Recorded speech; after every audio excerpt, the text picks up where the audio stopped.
make something of a happy ending that she makes to make some friends.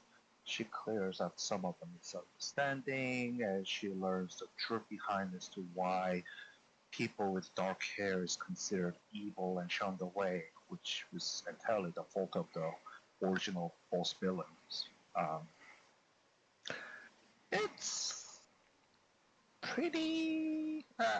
It's enjoyable enough. If you like the villainous type of series, it's enjoyable enough. It's pretty decent at just watching it without really having to think it through, because there's really no great suspense or plot twist, anything that makes you need to think about it.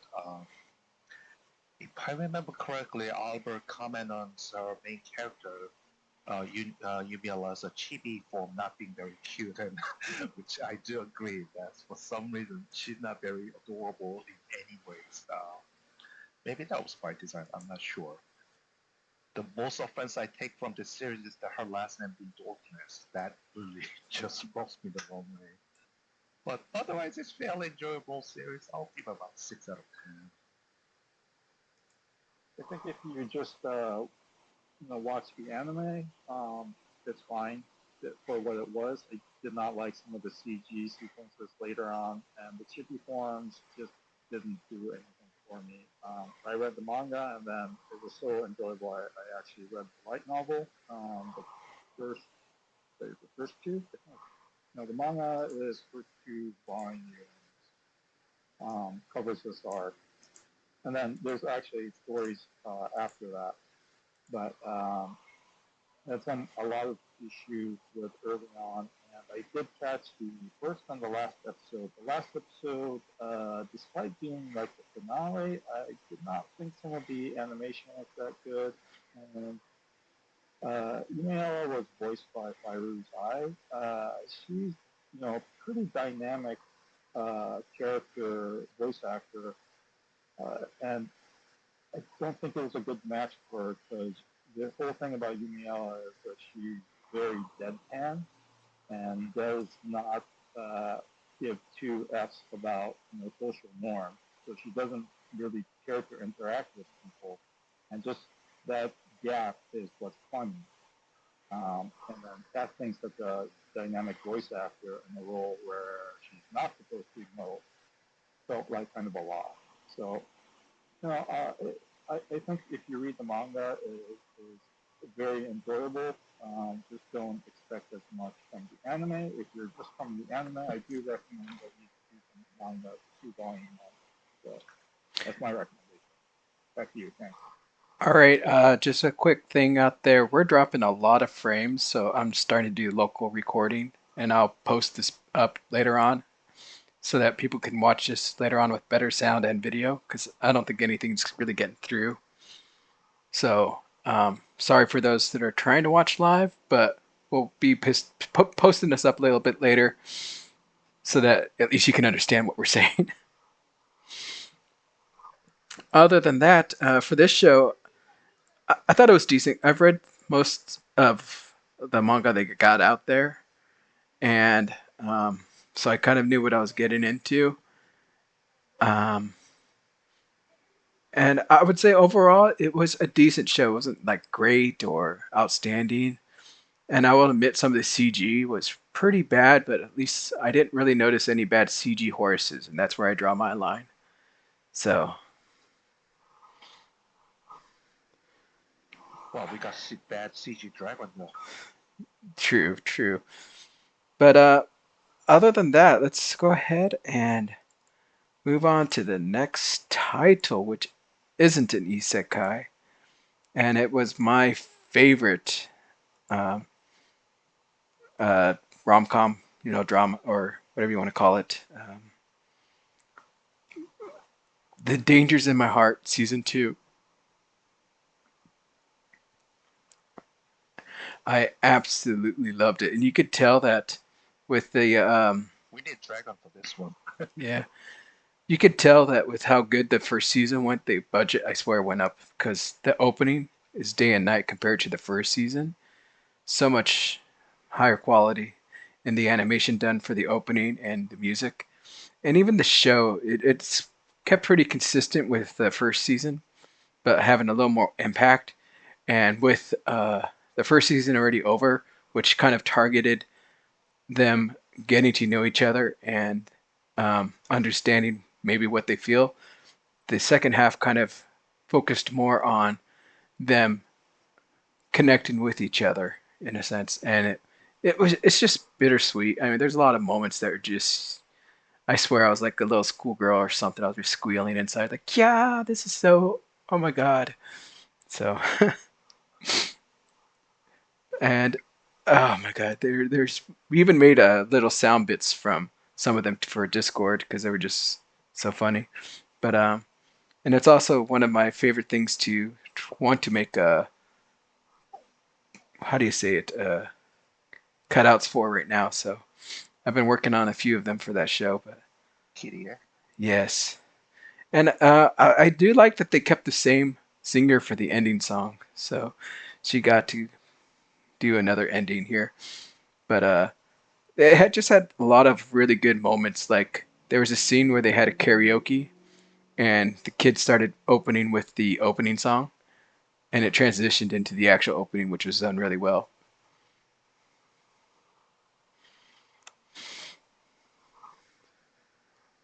What do you say, Vinny?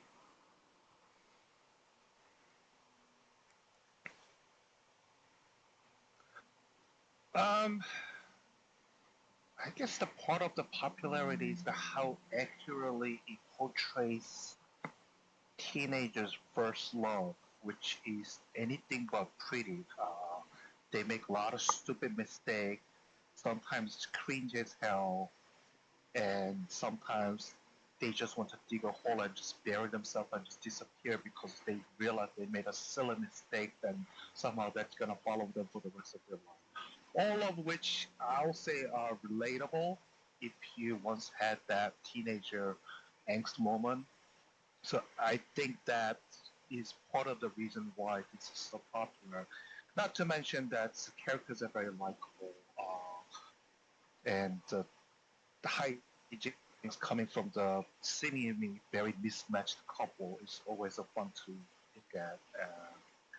And as Tank says, the budget has gone up in the second season, and this second season came about, there's really no competition this time around, vying for the viewership with a similar series that was happening, unlike the first season, which they had a couple of the similar type of series.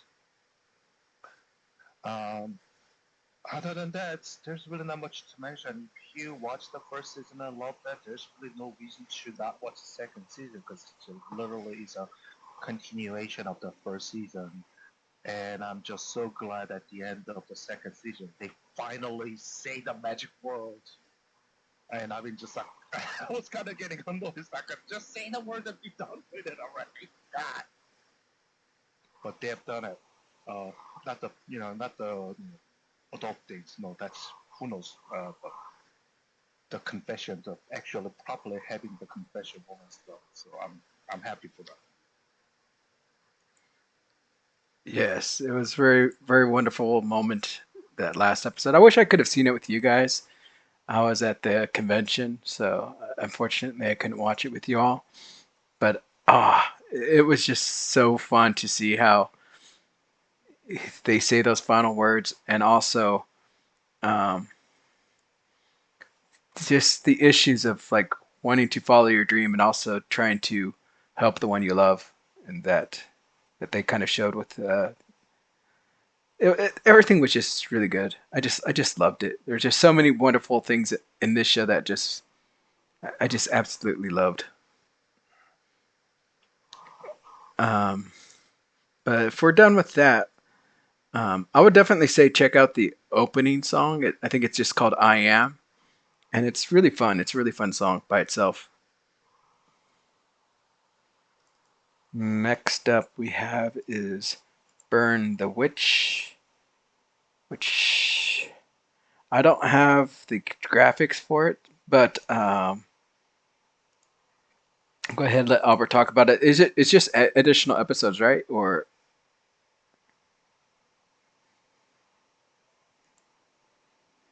Yeah, so I will just briefly go over that. it's a single episode. It's labeled as zero point 0.8. So Burn the Witch is like a three-part OVA style series that was by the same author as Bleach, Ikaguro. And this is set in a world where the stage is London, but there's, I think they call it London, so reverse London, or back London. And there are witches, there are dragons. So this episode, zero point 0.8, takes place before the episode of the three-parter. And so some of the characters that you see in there, their relationship, how this kind of started, is revealed versus when you watch the three-parter, it just threw you into the middle of it. No explanation whatsoever, and just off the roaring style, which is fine. So if you like, Burn the Witch, definitely check it out. It's fine if you haven't and you want to check it out and see what it's about. Animation's good, voice acting's good, interesting setting. I think probably influenced somewhat by Harry Potter, but what kind of modern magical world isn't these days. So yeah, I recommend it's short enough. I recommend that you check it out. Back to you. All right, give me one moment. And I'm actually stopping the stream. We're still recording, so I'm gonna just upload it later on because it's just so bad right now. But let's go ahead and go to the next title here, which Jessica, I'll let you start this one, so all of us get to start one. Oh, lovely. I am not that great at summarizing things, so this is called The Wrong Way to Use Healing Magic. And it is one of the few isekai that I am not completely adverse to watching. This one I was planning on skipping, but my husband had read the light novels and he said, you might want to give it a try. So I did. And it's basically about a young kid, Usato, who is walking home from school one day with his two upperclassmen, and they get summoned to a fantasy world, and he just happened to be the plus one. So all three of them land in this vaguely European fantasy place where they're the heroes, and they gotta fight to stop the demons and the demon king, yada yada yada. And Usato gets healing powers, which are supposed to be pretty rare. At first, I thought, okay, this is pretty boilerplate. But the key is, and the reason why I think I like this is that he's not necessarily OP because he was just handed a power. He has to train, and the anime shows a lot of scenes of him just suffering so much through this intensive boot camp to try and get him up to the point where he can defend himself on the battlefield. He has the stamina to run in, grab a wounded soldier, carry them out on his back, and then heal them once they get behind enemy lines. And that's probably the crux of why I like this one so much, is that the message isn't this powerful power fantasy wish fulfillment thing. It's he still had to work hard, even though he had magic, and I like that message a lot. The scenes with him and his little blue bear cub are adorable.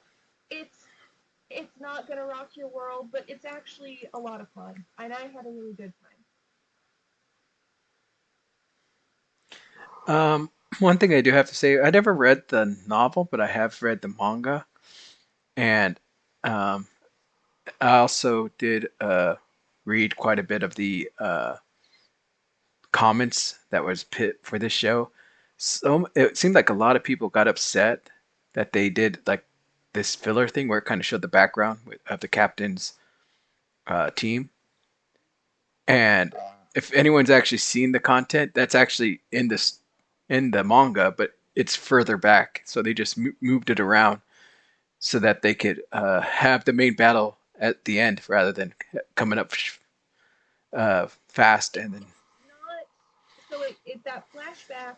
If you watched any anime at all, you know that the tragic backstory for the green haired lady is gonna happen at some point.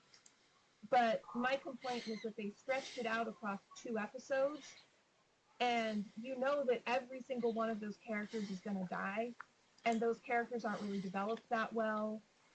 So I think they could have smushed it into 1 episode, or I don't know, pieced out a little bit of the background throughout the episodes to make it a bit more palatable. So I can see why those fans thought it felt like filler because it was pretty sluggish. I see. Well, in the manga, I believe they took a few chapters to tell it rather than have being a Mm-hmm. passing moment. So I think that's probably why they decided to take their time to also tell that. But I was actually surprised with how slow paced this show actually took itself because I always felt it went pretty fast to get to that first battle when I was reading the manga, and for the anime, it actually kind of came and went real fast. Hmm. But the other thing that I really loved about this, besides the main character, was the senpai and how little by little Oh, you see she's her great. changing, and you finally see the real her real self. That everyone thought she was Miss Perfect, everyone thought she was the goddess that walked the land, and now Usato kind of starting to see the true senpai. I think there's a line at some point where she gets lightning powers and she's all excited about it. And there's someone says it how lightning powers are the common wish of many an edge lord. And I felt that in my soul because if I could choose a power, it would definitely lightning because I'm kind of a bit of an edge lord. And so I felt an immediate kinship with her. Like, hell yeah, girl. Yeah, so her relationship and Usato's relationship was absolutely wonderful. I loved it. It's kind of sad that the other boy, I can't even remember his name, kind of got foreshadowed. And Oh, yeah. He's pretty sidelined. yeah, Kazuki, there's his name. Kazuki. Yeah. Yeah, it's kind of sad that he got kind of bit in the back. So, but other than that, just every single time he was on screen and they were trying to force this bro relationship with Usato, it didn't work nearly as well as it did with the senpai. Mm-hmm. You have anything to add, Vinny? Or Uh, I thought animation was pretty decently done. It was pretty solid. There's really no obvious bad episode as far as look goes, and voice acting was pretty spot on. So yeah, if anybody wants to watch those isekai power trip, but with a big twist, this will be the one I'll recommend.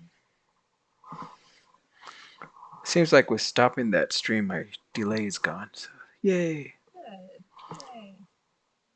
Let's go ahead and go to this other show, which I've read a lot of the manga as well, and I don't think it's gone further than what I've read yet. But I did miss a few episodes of it. I missed the second episode and I missed the last episode. I was just too lazy to go back and kind of uh, watch episode two. But I'll definitely try to catch the last episode later on this week. Um, Vinny, I think this is your baby, right? That you kind of pushed to get us to watch. Did I? I might have. Although I don't know what possessed me to do so, but we're talking about Hokkaido Girl, right? Yes. Tosankuga wa Namaramen Koi. It's your typical rom-com high school romance type. So the main character gets transferred all the way from Tokyo to pretty much middle of nowhere in Hokkaido, and so he ends up living with his grandmother. And his first encounter with someone of his age group was this very flashy-looking girl who happens to be his new classmate, and he goes into pretty much a lot of misadventure with her, although it was pretty much good nature. Along the way, he befriends other girls who's it turns out to be something of a gamer type, and then he also befriends a neighbor girl who's the upperclassman of a class man of her, his, who's appears to be Miss Perfect, sh- but she has a fetish towards this traditional wardrobe that he puts on every once in a while because he lives under the grandmother who's very strict on those etiquette and what have you. So it's pretty predictable. There's sort of harem component, although it doesn't really lean too hard on it. And there's a little bit of fan service, but nothing too major. Uh, I think my only issue is that towards the end of the series, it kind of throws that, oh, well, I'm happy that I got to know you, but now I have to leave. That's kind of throws the main character into the loop, thinking, "Oh my God, I was getting so close to basically confessing to her, and yeah, now she's gotta leave me behind to go to oversee." And it uh, it felt as if this was at the moment where manga's publication was at the crossroad, where if the popularity dropped, they would literally have that as the ending where she'll bide her she'll leave him behind to pursue of her education with a promise that she will eventually return. But since the series was not cancelled and was continuing on, they kind of changed that into, oh, by the way, I'm only going for 2 weeks, so I'll be right back, which kind of was a anticlimactic ending as far as I can see. Um, Other than that, it's okay. It's one of those typical rom-com, but with heavy emphasis on the regional specialty. That's something that if anyone watched the YouTube camp would be able to relate, along with the other series, is that it incorporates a lot of actual products and scenes and sites from the locale they are presenting. So in this case, it will be the Hokkaido, where a lot of Hokkaido specialty items or some of things that's sold in their own convenience stores or actual live locations when they went to the park. Those things are pretty interesting to see, especially for those who has not been there, who never lived there. It's something of a more exotic setting than typical Tokyo City setting, which tends to be the vast majority of all these rom-com series tend to take place. Um, yeah. So, from what I remember from the manga, we I know that chapter count is really really high, and Mhm. I think this only probably got to, I would say, just estimated around chapter 40, between 30 and 40. And I think Mm. there's over 100 chapters for this Right. show. So I wasn't too surprised that it was going to keep on going. Um, when I first got into it, because, with that many chapters, how are you going to keep on going?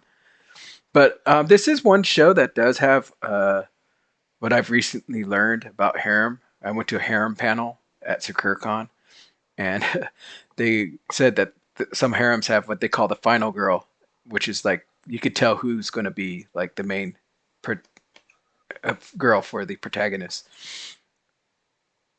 And while the other girls are just there to kind of add to the, um, I guess I kind of want to say, I guess, fan service of it. Um, Overall, I would say the show wasn't as bad as I thought it was going to be because the animation and the manga are quite different, and I think that they changed it in such a way that it made it very pleasing to be able to watch. Well, in this case, it's kind of obvious to know who's going to be the final girl. Um, because it makes such a heavy distinction between who he is spending more time thinking about. Whereas on like other series, it's like I don't know, quintessential quintuple. Like at the beginning, it's not readily apparent like which one he's gonna end up with. So in that regards, there's really not much of suspense on that one. Hmm. So I'm guessing, Albert, you dropped it with this pale color. Yes, I dropped it after the first. I read a little bit more into the manga, but didn't think this busy season I could afford to keep up with it. So Yeah, I can understand with this show. I mean, there's plenty of other rom coms with the same characters, kind of, and I think the only thing we really didn't get was like a tsundere that Yeah. that's typical of harems. Well, the Gamer Girl is a little bit of I guess you can kind of say that. But yeah, I mean, other than that, I know the opening song bugged me a lot because it reminded me of an old song, but I just couldn't remember what it was from like the 80s or 70s. It had the same rhythm and everything, so I was like, it was bugging me. To this day, I still can't figure it out. But let's go ahead and Mhm. I was just going to say, let's go ahead and move on to the next title, which Yeah. Hey. I was actually quite surprised with how much cosplay I saw of this, which is Dungeon Meshi. The what do you call that? Netflix special, right? Doodle. Netflix original? I don't know actually what they're calling it. Special, original, one of those things. I think. Yeah, why don't you tell us about it, Jessica? Isn't that like? Uh, uh, Oh, I know okay. it was Trigger, right? I actually don't know. I've been skipping the opening, or Netflix skips the opening for me automatically, so I. It's a trigger. Thank you. Uh, the best way I could describe it is what if your party in D&D had to go rescue a backstory character, but then got really distracted about cooking monsters along the way. And it's brilliant. This show is absolutely brilliant. I'm a D&D player. I love fantasy. I really like seeing fantasy tropes in a comedic way. I'm not a foodie though, but this show is really good about not making the food be serious because you're not going to get a lot of shots of the characters waxing on about all the different flavors and slow panning over the meals and stuff. You're going to get a little bit of that, but basically it's we killed a monster. Senshi, the dwarf, is going to whip us up something yummy. The elf girl is going to refuse to eat it until she absolutely has to and ends up liking it. And then we go on with our adventure. It's great. It makes me laugh just about every single episode.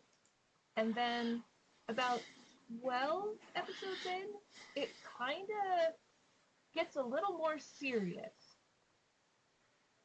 but it doesn't feel like a terrible tonal shift. It feels like the natural progression of the story. And they do a lot of things that I really like, especially with the revival spells, because if you play D&D, you can resurrect characters that have quote unquote died. And in the dungeon, they'll come across a party that has TPK'd, and they'll just arrange their bodies so that whoever comes after them can pick them up and take them back to town and resurrect them or do what they need to do. And so I think if you do like tabletop role playing and humor and stuff, you're gonna enjoy this a lot. If you're a foodie, you might be a bit disappointed though. Okay, I'm sorry. I think it's a fine. I'm just now noticing that this is slotted for 24 episodes. So it's two core. Yeah, yeah, it's Yeah. two cores. I haven't seen the newest episode, so I didn't know it was going to continue on. It's um, it's gorgeously animated, by the way. Absolutely beautiful. Lots of detail in the character designs. Marcille, the elf girl, has a bunch of different hairstyles that she changes throughout the course of the series, and they're not plain hairstyles either. So when they get into fights and stuff, it's really nice looking. One thing that I kind of really enjoyed about it, because like I honestly probably would have never watched this without Vinny um, and the group voting for this, because it's on Netflix. And I don't watch too many stuff that's on Netflix. Hmm. But getting into it and watching it, it's been really, really fun and great. Uh, Whatever the swordsman is, what's his name? Oh Uh, crap. Lyos. Yes, Laios. Lyos. Thank you. Laios cracks me up a lot. Yes. I mean, Marcille, the girl, the elf girl, is pretty funny with her reaction. She's like, I guess, what the straight man in this whole thing, right? Yes. So, Flyos and Senshi doing all these things that are just unfathomable to everyone else, um, and also to Laios and his dedication to wanting to try new things just fits Hmm. him in all these weird situations that just makes me laugh like everything. And even uh, his sword that he ends up receiving later on is just great. Sensei. My favorite character is Senshi, I think, because he has the best expressions, and he's just a hoot and a half. Mm. So um, never mind. I'll just try to catch up watching. I was wondering where it kind of ended, but Oh yeah. Well, it's funny because ordinarily this is not the type of show that I would want to spoil for someone. Um, but I think most of the spoilers just happened. Whereas the first part, it's basically them working their way through the dungeon, killing animals, getting into trouble. It really does feel like a bunch of kids playing D&D at the table. And just, oh, well, there's a mandrake. Can I kill it? And the DM says, are you sure? Um, so yeah, I don't want to spoil it for you, Tim. I think you should watch it. all right. Do you both of you have anything else to add? Uh, not really. Just nothing, nothing serious. When this series came out in publication, I was kind of hoping to see it in animation eventually. So when it was announced that it was going to be, I was literally having that was it the wrestling progression meme because they just keep tacking on all the yeah it's announced it's gonna be animated then it's gonna be done by Trigger and it's coming out in winter. I'm like yeah I was going to the literal uh, uh, transgression of whole that wrestling meme. So yeah. Other than that, though, I'm just totally enjoying this. All right. Yes, the manga concluded. There's 14 volumes. I do not see how they can wrap it up. So hopefully there will be a season two, even after the first 24, 25 episodes. So it's just really well done.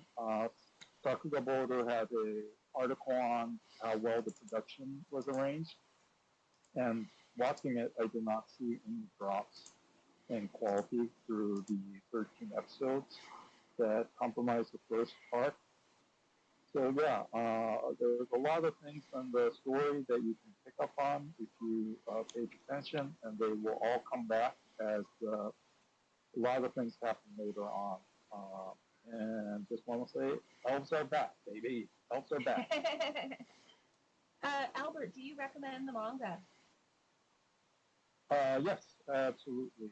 But if you're enjoying the anime, I don't know if you want to read ahead because it's just so well done. Mm-hmm. The animation has been spectacular, and they know when to deform and look goofy, like during the fights, and Mm-hmm. when not to. Um, Uh, yeah, so the story gets a lot more complicated. It has to do with the dungeon itself, and obviously, you know what's happening. So, in the latest episodes, all of that will even be more background that comes to the forefront. So, it's pretty fascinating and well thought out, and I thought the manga just wrapped it up beautifully.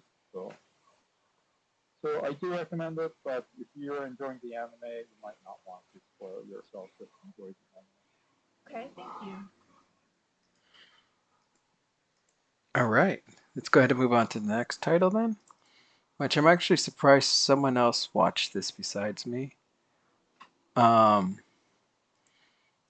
Gekkai Elise, Yep. which what does it translate into? Like Doctor Elise, right? Dr. Elise or the Surgeon Elise. Yeah. So Yeah, Gikai is technically surgeon, so someone that works from the exterior, meaning surgery. so the biggest thing about this, I think, oh, I can't remember if we talked about it at the beginning, was that it tried to play it off as an isekai at the very beginning, which it was, but it was done in as a reverse isekai, where she's from a fantasy world that came to our world, and through her new life, she decided to become a doctor, surgeon, and basically dedicated her life to saving others because of her past life and some of the issues that she went through. I believe she was blamed for a lot of misfortune and a lot of things that happened, even though she doesn't necessarily know why she was blamed, I believe. But um, she decided to help others because of that. And then at the end of the show, you realize that, oh, she's actually doing a time loop where she's now reincarnated back into her previous life, back in her original world. And of course, she has memories from both lives to the end.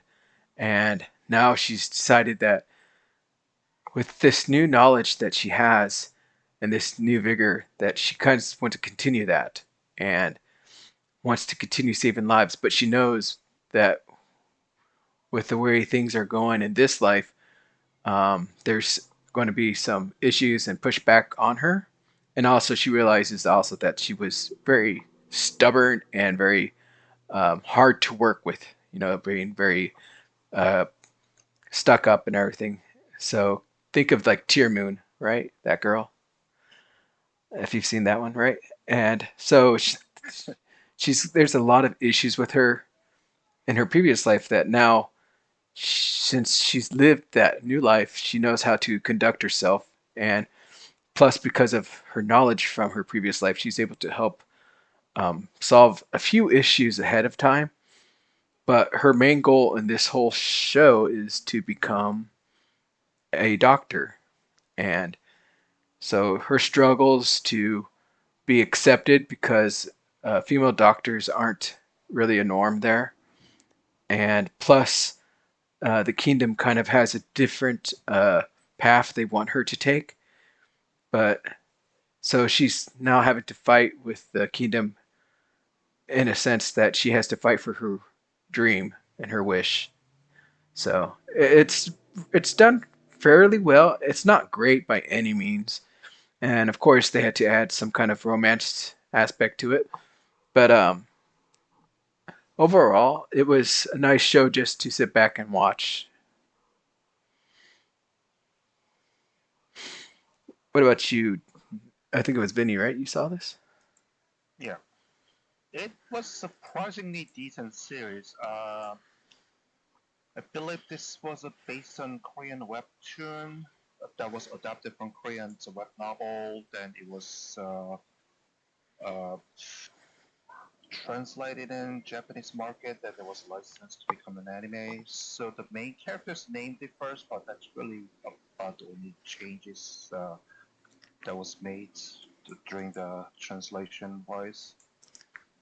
It starts off as a sort of typical villainous type of series where this evil archduke wife was basically put to a burning stake to atone for all those sin that she has committed, and in burning stake, she realized the ways of her error that she committed, and if she was to be reborn into something else, that she will basically spend all her life dedicated towards atoning her sins, and that is when she was reborn into the modern world in Japan, where she decided to pursue the career of becoming a surgeon. And on her way to one of the major surgery overseas, the plane crashes, and she was able to save some of the survivors in the plane, but she ultimately succumbed to death, only to be reincarnated back into her original life, but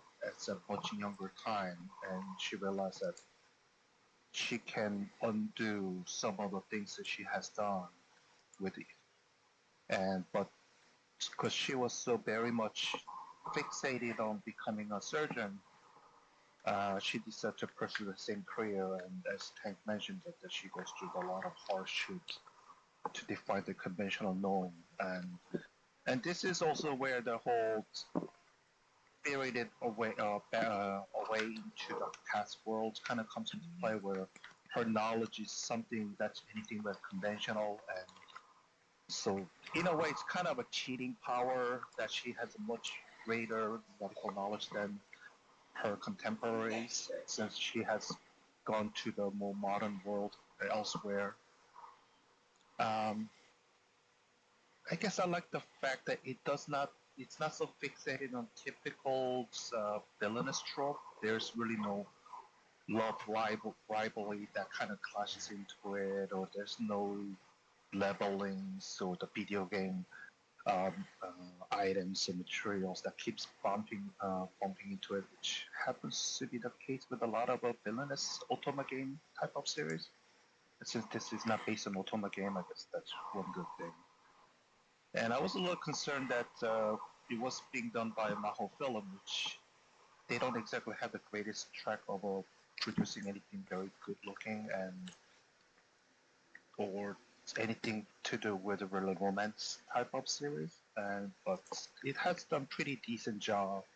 And there's obviously some weaknesses. Some of the things are done in CGs, and some of the textures doesn't look really great or pleasing. But overall, it's surprisingly enjoyable series.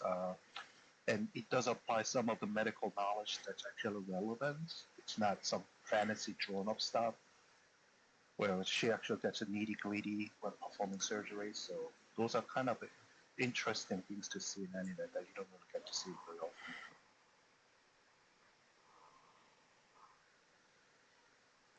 All right, let's go to the next title, which seems to be Vinny. I've only seen a few. I really do want to finish some more of this. It's a delicious show. Um, how do you say this again? Hime-sama Gumon no Jikan desu, Mm-hmm. or what's the translation? Tis time for torture, princess. And uh, go ahead, Vinny. This is your thing. It is such an adorable series. I started watching it, and Dragon started watching it with me, and we basically agreed that this is surprisingly wholesome. And, well, it's wholesome through and through, but it's surprisingly good series. I believe it was done by Pine Jam. Uh, they did some of adaptation as well before. After watching this series, I'm pretty much convinced that Pine Jam is better off doing the adaptation instead of trying to create their own series, which last one was a do it yourself, which I hated it. So background story is the princess who leads the third region of the kingdom was captured during the battle, and she was put into prison, and she was subject to be tortured daily to spill out the kingdom's greatest secret. Except the way they do go about doing torture is basically tempting her with all those delicious things to basically buy her way buy her way into her heart through her stomach, and naturally she caves every time and spills out the secret. And it's not even those a secret that's really relevant to the national security part. It's more of like, okay, one day she spilled a secret about the measurement of a queen, or how the king has a tendency to sleep on the which side of the bed. All those are silly things, and the way they torture is so adorable. The characters are adorable. The ones and the once they're done with the torture, they genuinely just want to spend time with the princess and having good times, going to the park, playing in a pool, or having a silly games of tags. And even the demon lord, who has that very buff-looking character with a spike shooting out from his shoulder pad and what have you. Once his job is done, he's a very much a prototypical suburban family man who adores his loving wife and the little, his daughter. And when you consider Hellscape to be something of a depressing place, except outside of his castle, every setting is what you expected to see from the suburban, typical Japan, where they live in a small apartment complexes, they go to school, they have the regular jobs. Um, so uh, it's a refreshing daily dose of escape into reality. I mean, the princess has all the ways to escape from the prison if she chooses to do so, and her sentient sword named X is such a straight up shooter, perfect sidekick. So every time the princess goes sideways, he tried to reel her back in, and to fail miserably. It's got such a good comedic slapstick timing. So yeah, and out of all the characters, I'll say the torture torturer, the main torturer of the princess, is the best character. So yeah, I just simply love this one. It's such a well done series.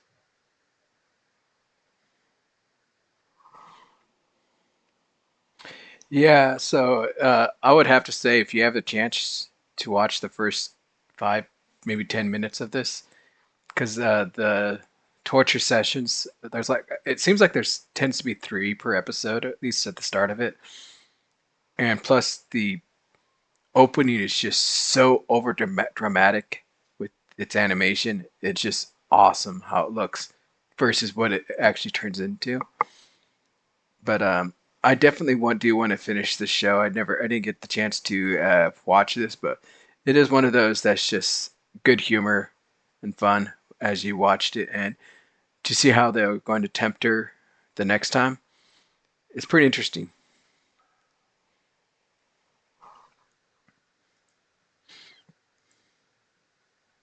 Next up, we got this show, which I honestly was loving it at the start, but then it kind of fell really hard for me. That I kind of just wanted to give it up, which is the Mofu Mofu uh, anime. Um, Fluffy Paradise, I think they called it on Crunchyroll. The Japanese is Isekai de Mofu Mofu Nade Nade Suru Tame ni Ganbarimasu. Or sorry, Ganbattemasu. So, I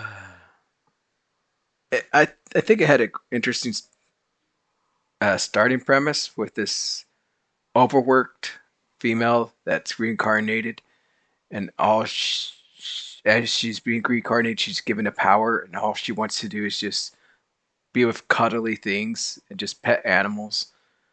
That she receives the ability to be able to basically get along with any animal, and so that she can, in this sense, mofu mofu, hug. And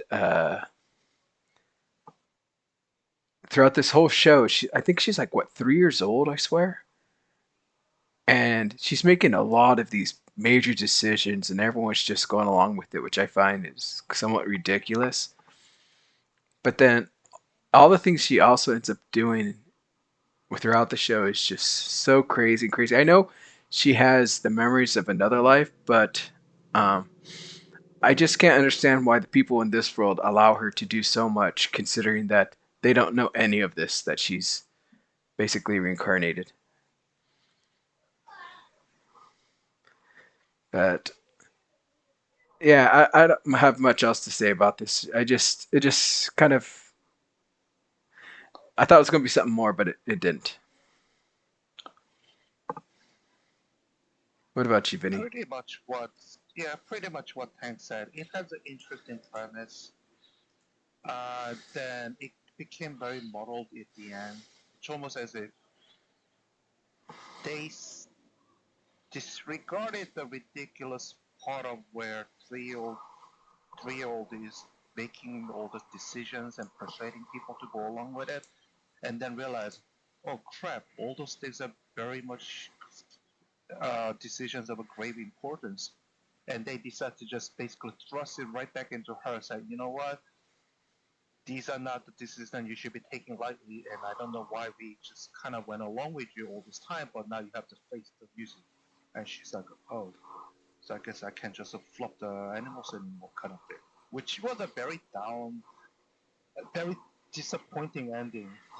All the premise about something that should be light-hearted, nature kind of went out the window by the last three episodes, where it kind of become, oh, those animals dying are real, and I have to rescue them, but I have to also take the responsibility of it. That, okay, then what about the first nine episodes when you guys are just go along with her all this time? This really did not make much sense at the end. So they couldn't really pick which way they're gonna go about it. It ended up being very disappointing ending. Uh, yeah, I don't think I can recommend it to anybody at this point. So, um, kind of skipping ahead, I want to just go to another show because it kind of makes me think of this in a sense. Let me pull up the title card. It seems like Vinny and I and Albert's watched a little bit of it, which is called um, Saigaku Tamer wo Gomi Hiroi no Tabi wo Hajimemashite. The weakest tamer begins a journey to pick up trash. And they kind of also had this small moments that I was just talking about where I believe she's like 8 years old, but she's trying to pass off as um, what was it? I can't remember, 10 years old or something like that. A little older than she is. So Nine. yeah, so it's kind of fun because these guys actually do question it quite often, where they're like, "Are you really 9 years?" Because of it is another one of those kind of somewhat isekai where instead of the isekai personality being in the forefront, it's um, the person shares or but basically there's two spirits that inhabit one body, and the isekai person is like giving her messages through her mind.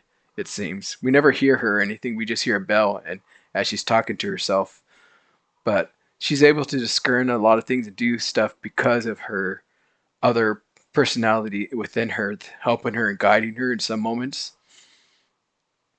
And it kind of made me think of that because at least these guys do question some of the rationality. Like, wait a minute, is this really possible? How could this person think like this? Or why? How are they connecting the dots in such a way? But other than that, this show surprised me a lot because I honestly wasn't expecting anything from it. I think it's like the first animation from the studio, Yeah. and so I was kind of expecting the animation to be all over the place, but it seemed somewhat consistent. I wouldn't say it was high quality or anything like that, far from it, but it seemed to be pretty consistent with each episode. And um, seeing Ivy in her travels and how she's trying to overcome a lot of the hardships was very nice to watch, and just as we go along with her on her journey.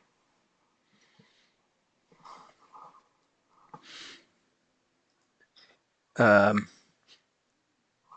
Anything to add, Vinny?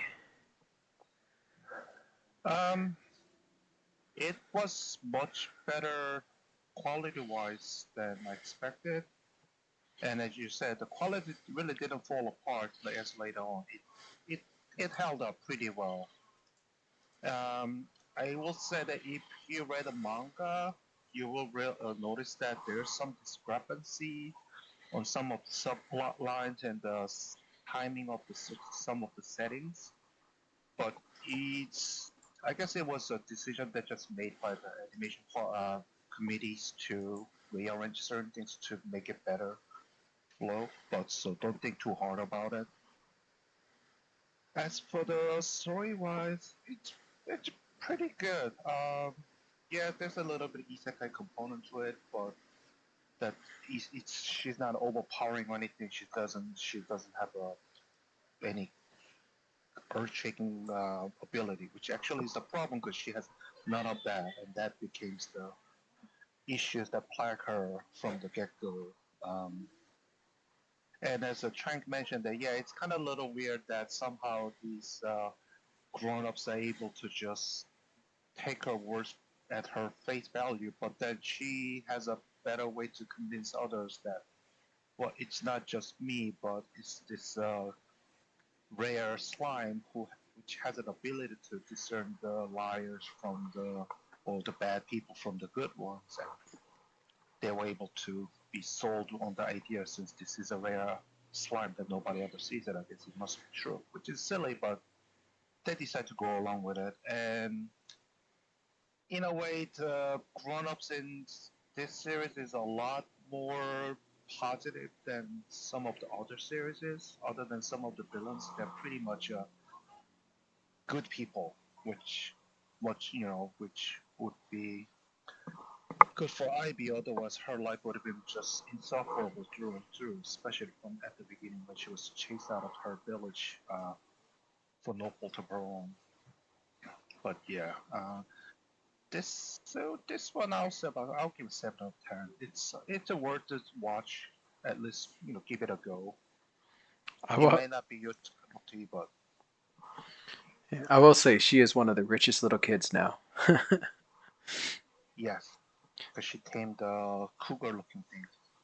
Yeah, but yeah, it was kind of interesting to see. It did kind of have this uh at the end. Like I would say, the last half was an over a large arc that happened within one city, and Ivy played a big part in it in helping um, fix everything. And as she kind of like opened up and connected with everyone, um, I was actually kind of surprised that she decided to continue on her travels.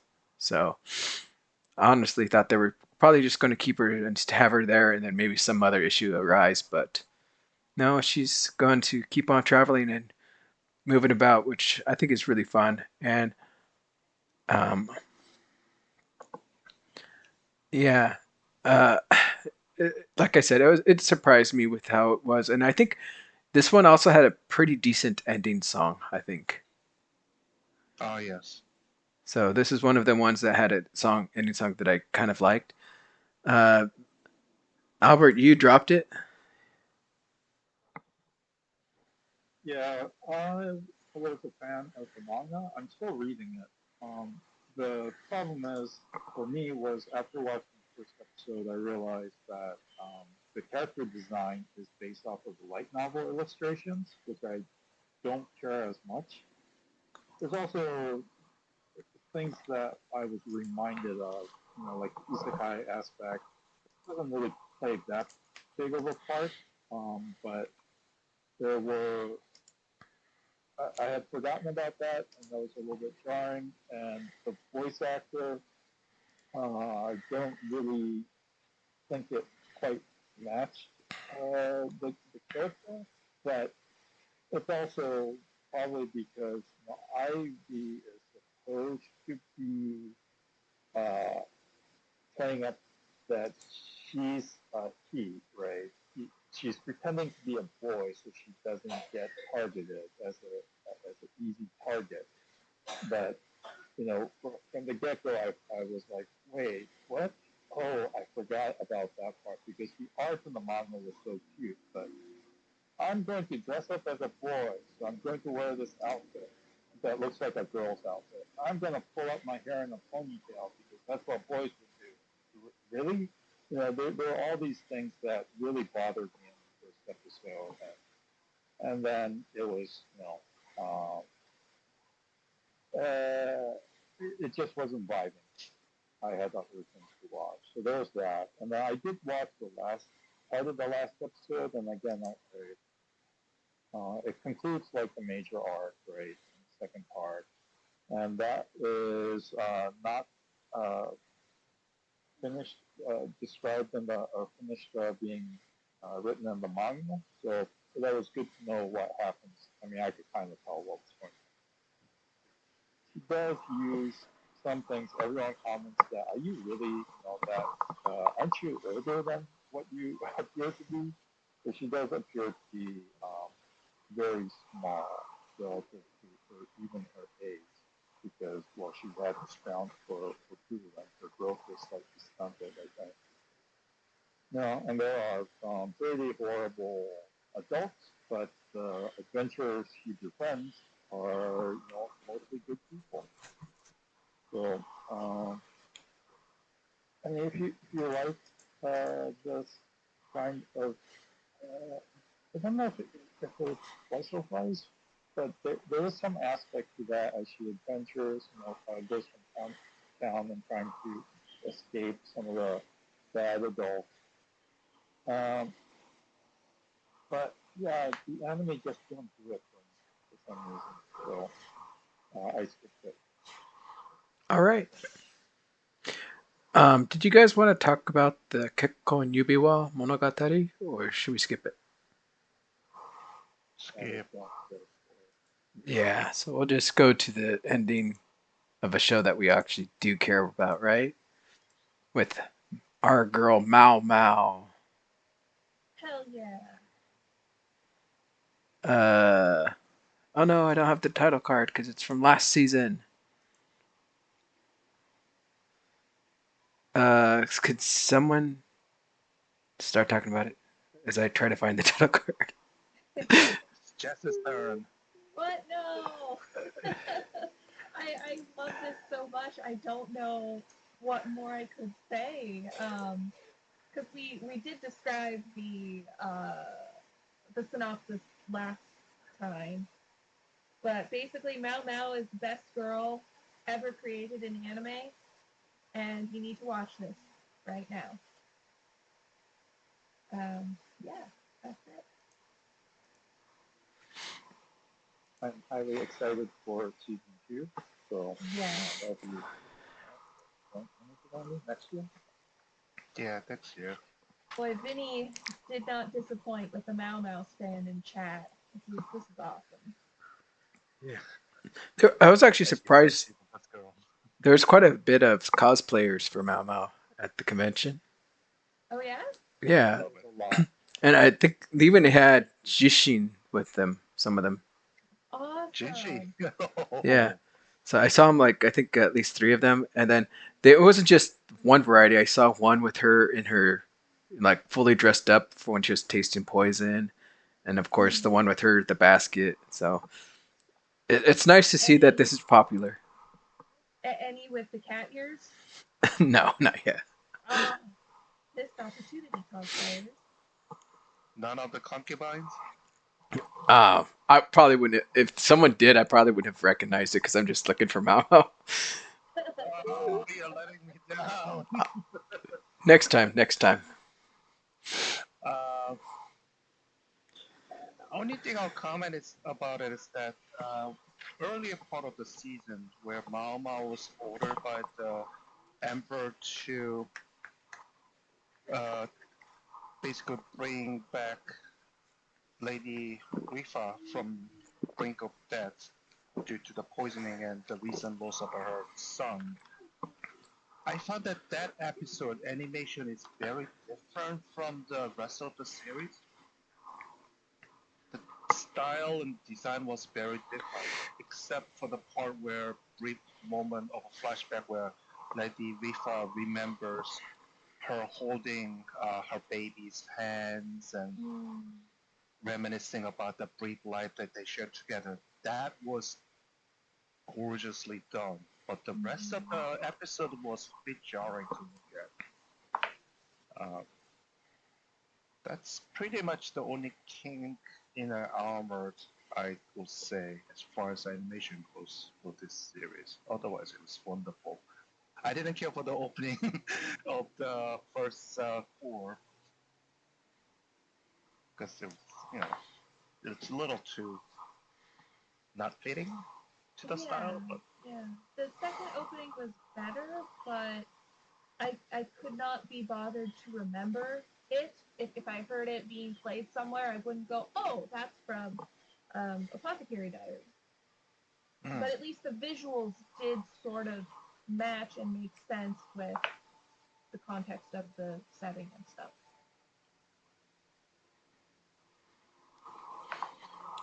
Yeah, so definitely uh, one of the top picks for our group. So check out Apothecary Diaries. It's 2 cores, so quite a bit to watch. What was the final count? Was it 24? 24, Let me I check. believe. 24. Yeah. Yeah, that's what I thought. So yeah, it has a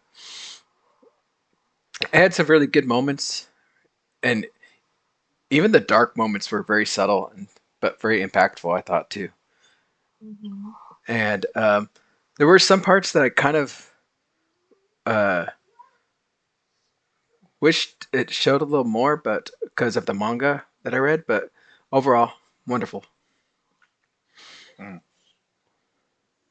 Let's go to the next title, which surprisingly looks like everyone dabbed in it just a little bit. The oh no, now I'm in the wrong folder. I got to go back. The Seventh Loop anime, or how's it said in Japan or Japanese, I should say. Loop 7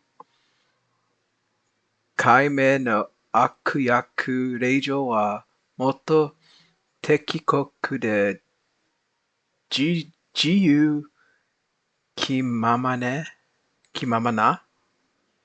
Wait, is there more? Is this thing? Oh, dang, there's way more. Hana Yome Seikatsu o Manketsu Suru. Wow, that's. I didn't realize this title was so long in Japanese. Bless you. I guess it's long in English too. The seventh time loop, the villainess enjoys a carefree married life to her worst enemy. I always just called it the seventh loop. No wonder. I think everybody calls it seven. Mm-hmm. But yeah, so I'm actually surprised that you, uh, quite a few of you, it looks like got into it, but didn't stay with it. Oh, I was late to the party on this one, so I was trying to catch up before the call. I fully intend to finish it, and I like it. I like it a lot. So I haven't dropped it. I'm just behind. I see. I'll take this one because this one was actually a show that I really, really pushed for and liked.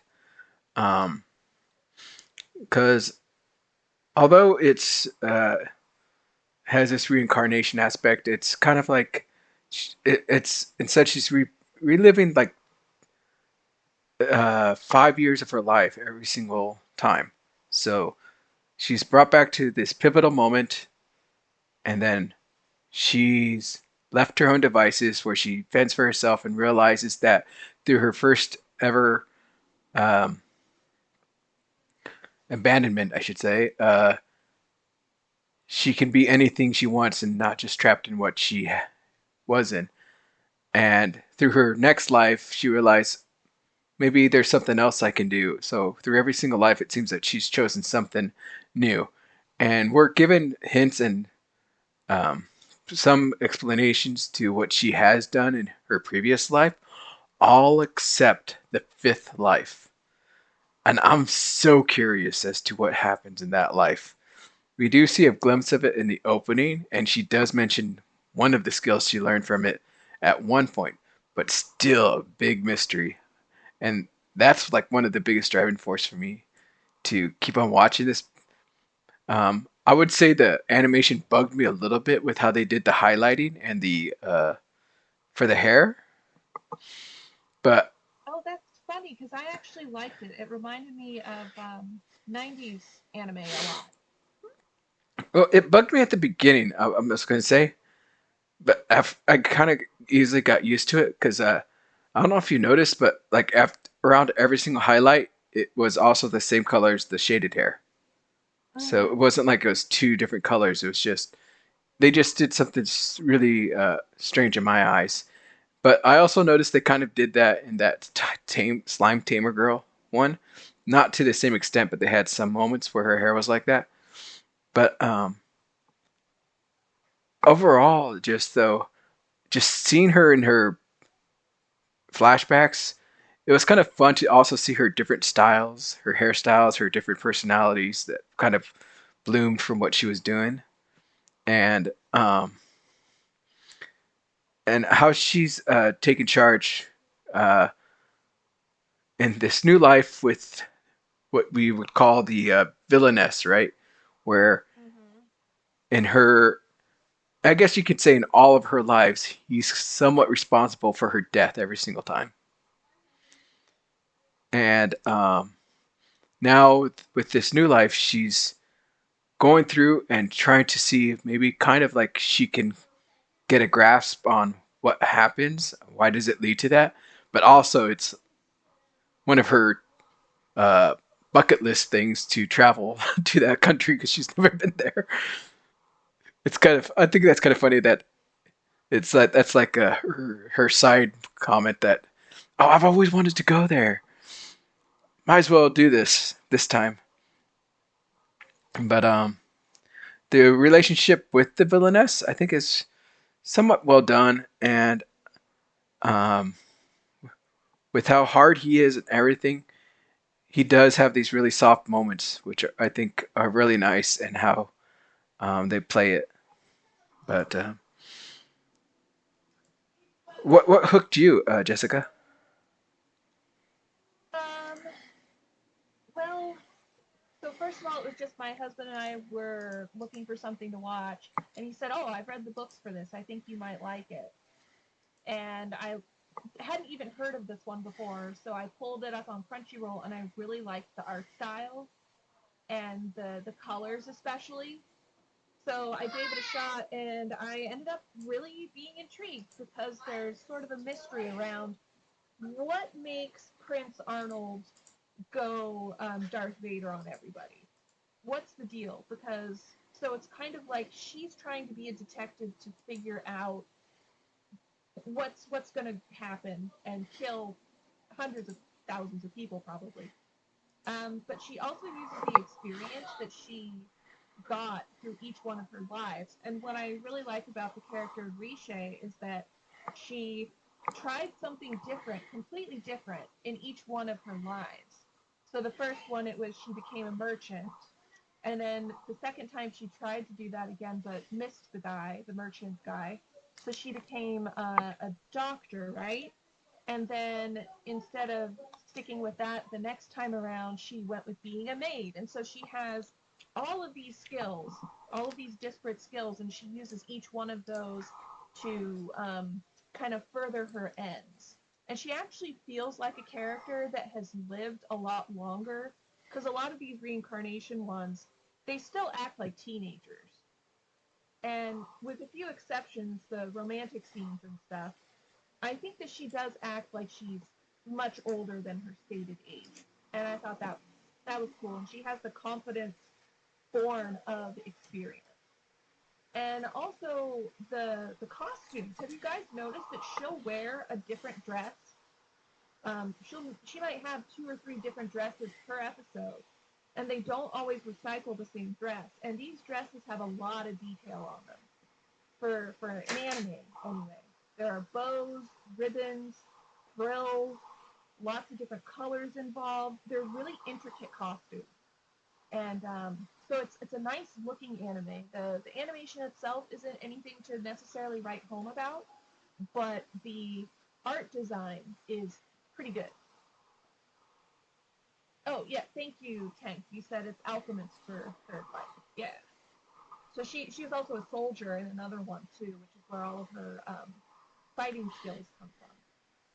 But when she gets reincarnated, her body is still uh, not used to fighting, so she has to build up stamina each time. I like that little touch too. How about you guys? Why do you like it, and do you think it sticks the landing? Am I in for disappointment? Uh, as far as the ending, I would honestly say I'm a little disappointed. Mm. Cause, but it's definitely left open to, I believe, to continue on, so we can see how, uh, in a second season or so, what may happen. Because all they did was just solve one small issue, um, that Mm-hmm. was happening, and although it took, what's the main character's girl name again? Risha, to Mm-hmm. it took her quite a lot of effort to solve this issue. I think that last arc part was like 3 episodes long. Um, there's still a lot of things that she needs to do because I don't even think a year has passed since she's been there. So we definitely got quite a bit of time until we get to, um, I guess, what we can call D Day, Doom Day, right? Mm-hmm. So, but it is nice to see that the Prince is changing. Arnold is changing quite a bit.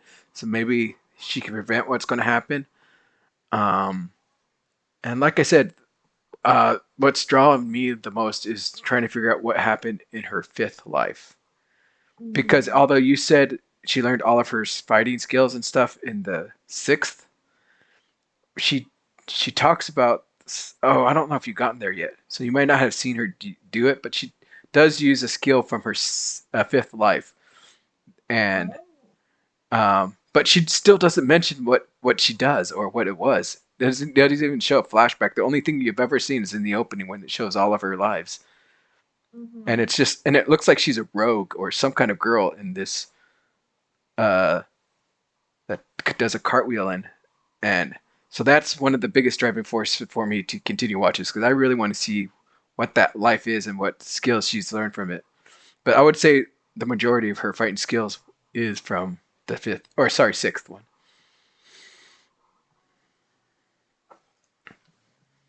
What about you, Vinny? I really don't have much to add to all that. Okay. Next up is like the biggest etchy show of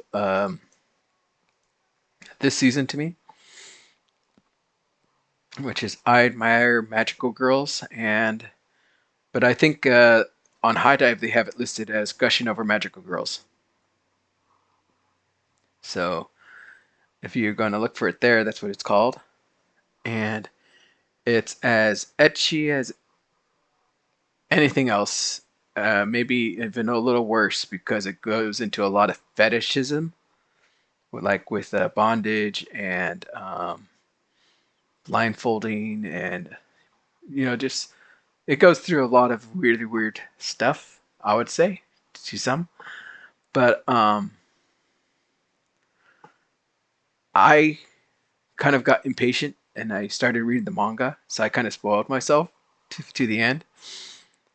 I believe it's still being released, so I'm actually kind of surprised that where it got to the point where it did, because there's still quite a bit to go through for the, I guess I would say the complete first part of this show or the manga. But That was a pretty good stopping point. yeah, I would say it was a good stopping point. But for like the overall thing, would say for the, I don't know how to explain it because it seemed like the first part of it, I don't know how to explain it. It's just to me, it seems like I would have expected a second season or two cores, but overall, it was decent. I would say it has a lot of fans, and it actually saw someone cosplaying as Baser, so it, Whoa, it they are brave.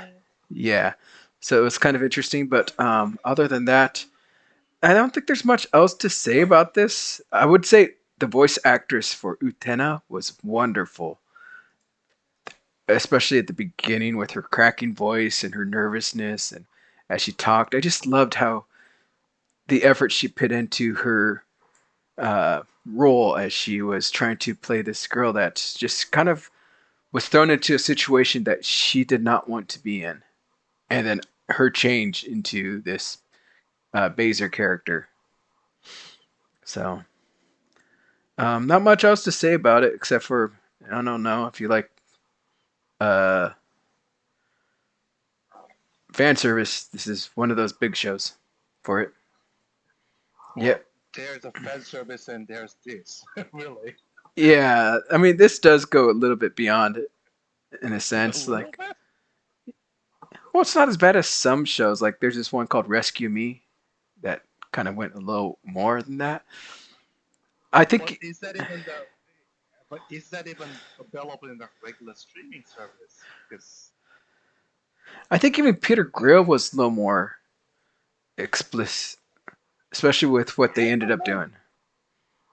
I don't know if Peter Grill was that explicit. I mean, yeah, the whole plot line is highly questionable and it really goes heavy on whole procreations and what have you. But this was one of the series that I did not expect it to get approved to become an animated, and I was doubly surprised how much nudity they managed to just put it through. It's almost as if somebody who should think about how to use the proper light settings to kind of avoid that pitfall just mentally checked out and said, you know what, screw it. I have no time for any of that. So you guys do whatever and just left it at that. I mean, this was uh, take away the whole extreme fan services and fetishism. It is actually a pretty decent series. It's one of your deconstruction of a magical world type. And it's not one of those that actually try to follow the modifier too much. I mean, there's some of that too, but not literal carbon copy of it. What really ruins it is that it's so heavy on nudity that it's one of those. I would not want anybody to get caught watching it when their parents walk into it. There's really no other way to describe it. It's one of those things that if you're going to get determined to watch it, you have to do it all on your own. Lock the door. Don't let anybody come in because if somebody walks in, you gotta get branded as a hentai for Or watch it when you're on a public train, right? life. I mean, now that you only get a ticket, someone say, yeah, sure, why I just remember seeing those memes where the guy's in the train and you can see it through the reflection when he was watching. not? Oh God. But yeah, Yeah. I would say it was really good, um, but hard to recommend to anyone.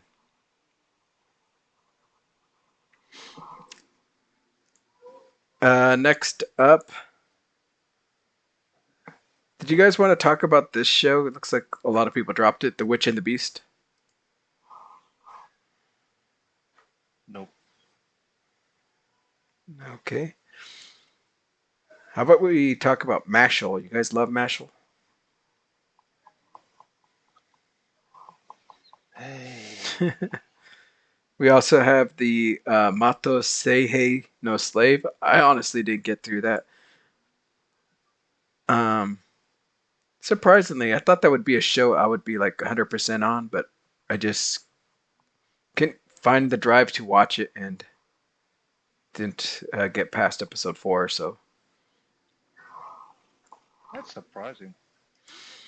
oh, Metallic Rouge. Let's learn about this. I want to know about this. This was another one that I was kind of interested in, but I think I heard someone say it somewhat quality fell. I'm not 100% sure. That me, I think.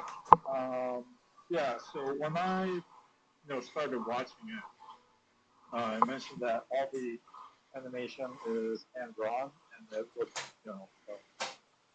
the phone was 25th anniversary project. So uh, the problem is it really needed better writing.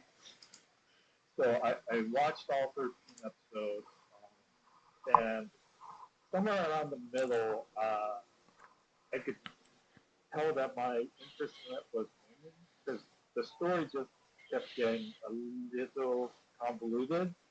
And then by the end, like there were too many twists and turns that they thought were twists and turns, but it just ended up being dumb. So my problem is with the writing. They really needed several more rounds of editing to make it coherent. And yeah, it just ended up not being good. There was a lot of things that were left unexplained. Reasonings and motivations uh, were not clear or convoluted at best. Uh, yeah, I can't really recommend it unless you're just a Sakura fan and watch old school animation. Um, there wasn't a lot of CG, although I'm pretty sure some of the backgrounds were CG, but most of it was hand drawn. It seems like the problem is the story and how ridiculous it got. It comes off initially as cyberpunkish in the vein of like old cyberpunk or old noir, sci-fi noir like Blade Runner, but then it just went off on a tangent. And, like I said, it just became overly ridiculous as aliens were introduced and the whole reasoning behind how the artificial constructs man were created, the fact that they are moving Venus into a different orbit using black hole technology. So all of that just kind of made me check out, and it could not be saved. So cannot recommend it, unfortunately. Was it also you that kind of mentioned that they brought some old school tropes and fun stuff like the girl in the suitcase kind of thing? Yeah, I did mention that, and that whole aspect was one of the most frustrating parts because they introduced this new character and don't really do much with her. Um, so yeah, that whole thing is still I still don't quite understand what the whole point was. So yeah, can't really recommend it, unfortunately. So sad. I mean, the first episode had some beautiful scenes, I thought. So, Yeah, yeah, it looked promising, but did not hold live up to its promise. all right. Oops.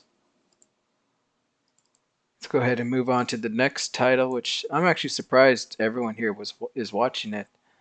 Um, it's called Nozu Manu Fushi no Bokensha, the Unwanted Undead Adventure, which is based off of a light novel, which I've read. I think the 2 or 3 volumes. I think it's on J Novel, and I've read some of the manga back in the day. Has anyone else seen any other different sources from this, or No, just the anime for me. so? I read some I read manga. them all. What do you guys think of the adaptation?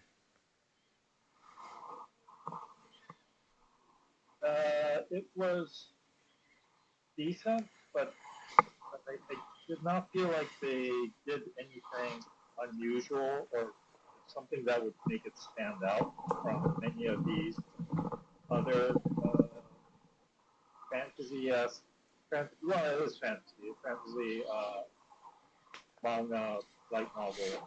So uh, I'm still reading the manga. I do find it enjoyable, but did the anime bring anything above and beyond that you could enjoy for it just being an anime?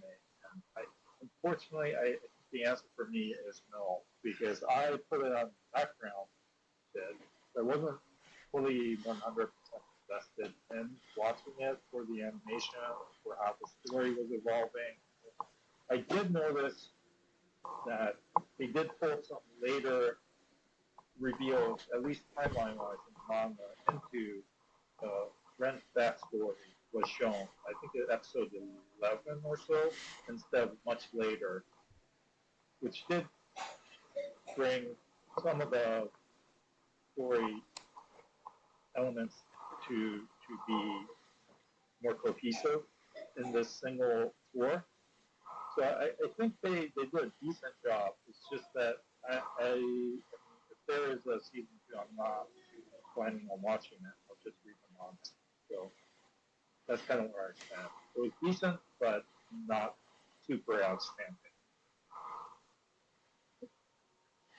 So, what was your take, Jessica, without having a source?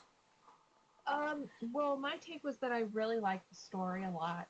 I liked the character of Rent. I liked that it was just a straight up flat fantasy world, but the animation is pretty bad. And so I think that I'm I want to know what happens next in the story, but I don't feel that the animation team was really up to the task. So I'll probably end up either reading the manga or the light novel to find out what happens to everybody. I think the ending song was the only addition that made me happy because I really liked it. Yeah. But other than that, I feel like they also toned down a lot of the scenes um, from the manga that I thought were kind of cool, especially with his how do you say it, the evolutions. Because I remember it being very different in the manga compared to how they did it in the anime.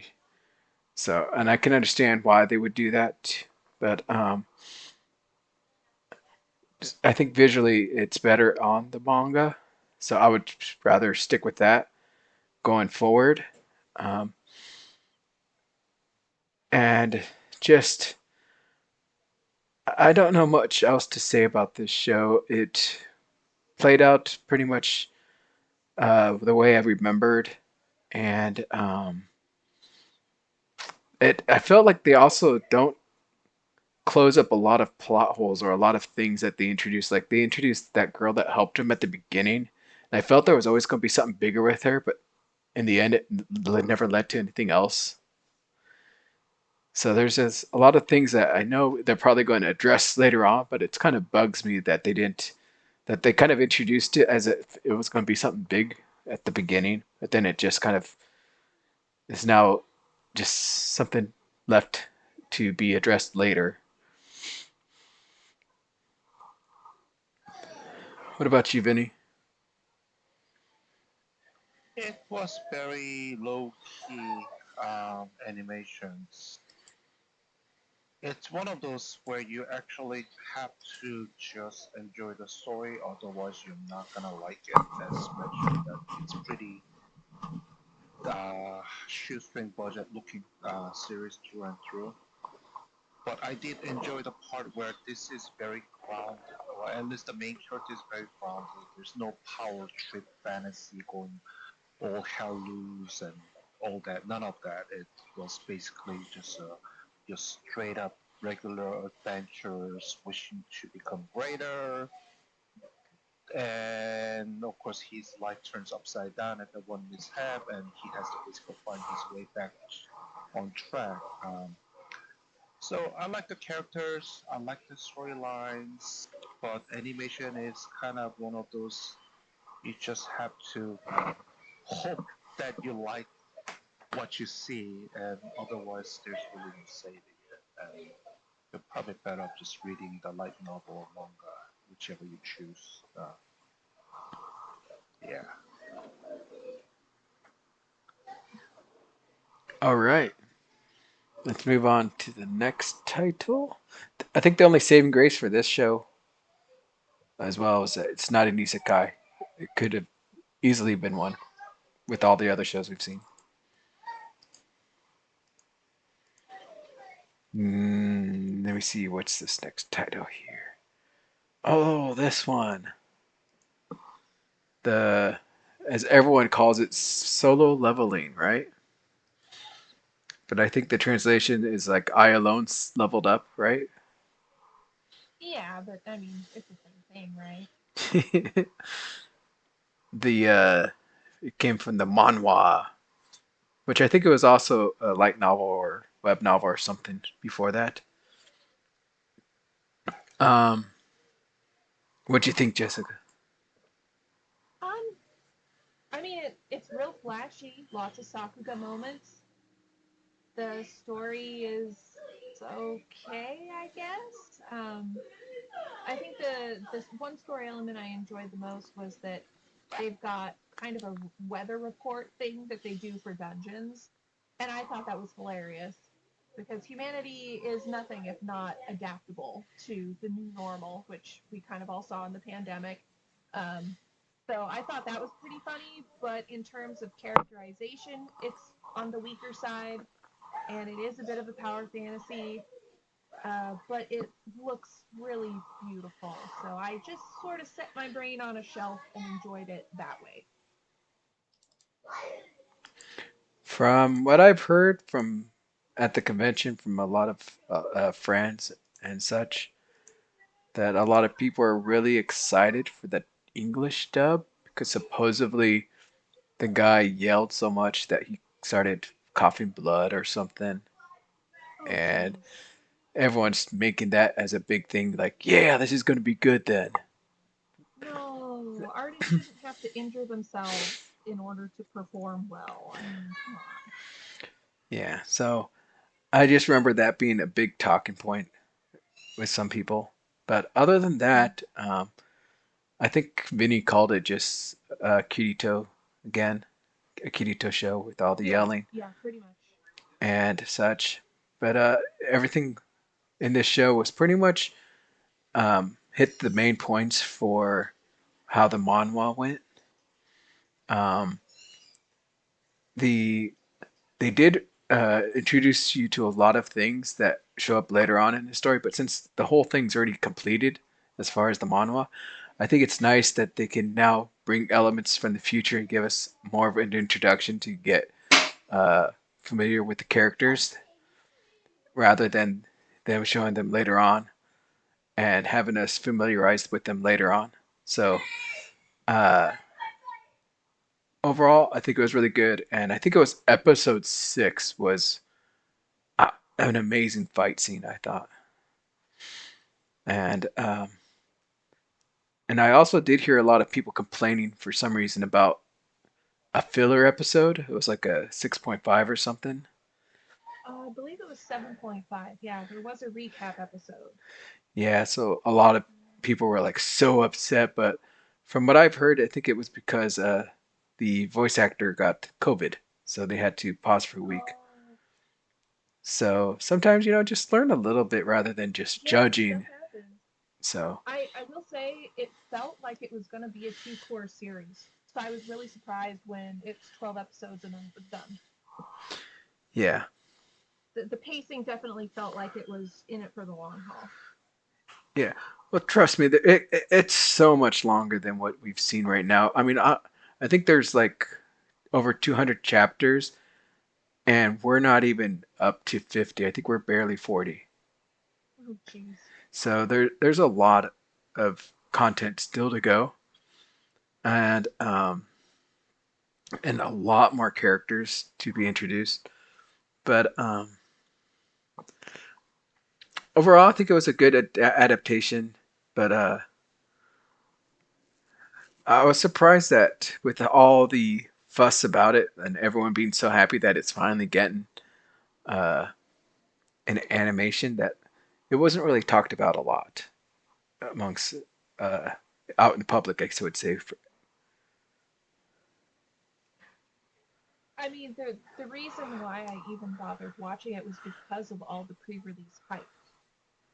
That there were really flashy trailers, the Sakuga everywhere, and there was a lot of chatter online about it. So I thought, oh, this could be really good. And then it just was all surface level. So, does anyone know what the consensus is on Mao or anything? Did it do well there? Let me actually check Mal right now, see how high it ranked. It ranked, I guess, three 377 in the popularity and 212. I don't really know. It got an 8.3 score, so Okay, so I'm solid, I guess you could say. yeah. I mean, it when it was playing, it was very smooth, very nice looking. I think the CG they kind of added for the visual effects was really well integrated with the animation. Excuse me. But yeah, like I think like what you mentioned, like I didn't hear anything as the show was coming or was it, as it was released, but so much talk of it beforehand. I think even in the Aniplex Festival online or Anifest, there's a lot of talk of it too. But let's go ahead and move on to the next title. We can skip this one. This one's not worth talking. The Foolish Angel Dances with the Devil. Watch the first episode on Crunchyroll, or maybe not even watch it. Just read the comments. There's so many funny comments about how much people hated this because of the small character and uh, slavery and all this other stuff that happened in it. So if you want to dive into that, that's kind of funny. I had a fun time reading all those. Um, oh, this show, the one with the super terrible ending. Sasaki and Peeps. Um, Albert, you want to start with? Uh, sure. So this is a very weird show, and I think we covered it at the beginning. Um, so the what I like about it is that the protagonist is not some guy that some high schooler that gets summoned to another world, blah blah blah. It's a middle-aged salaryman who just happens to purchase a Java Sparrow, who turns out to be a reincarnated wizard from another world, and still has all the powers and knowledge and the ability to speak to our main guy Sasaki. And from there, it just kind of goes off completely ridiculous. Um, so you think it's an isekai where he goes to the original world from where the Star Sage, the now Sparrow, comes from, uh, and starts doing similar things to what the girl did in I'm saving 40,000 gold for my retirement, right? That isekai, where she goes back and forth. So with the Star Sage, there's help he can go back and forth between the worlds and start doing business. But then it turns out he learns that this world is normal Japan world as people with supernatural abilities, espers, and because he saves a woman, a girl from another esper with his bicycle.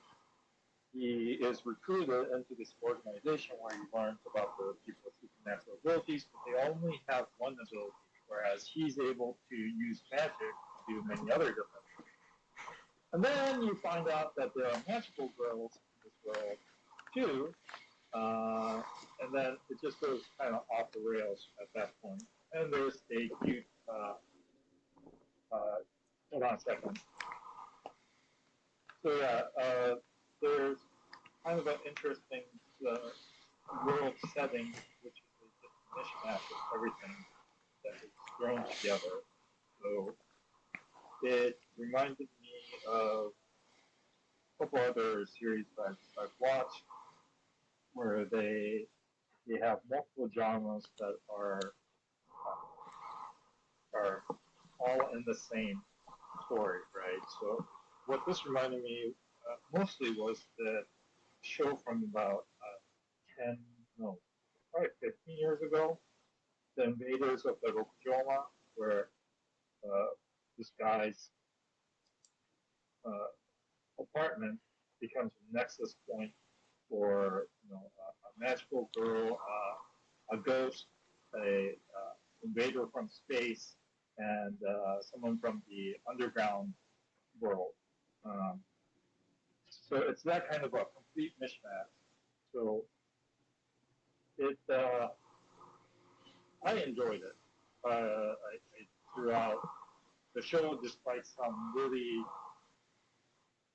fallen animation quality and the horrific ED computer CG animation ED song that I cannot unsee anymore.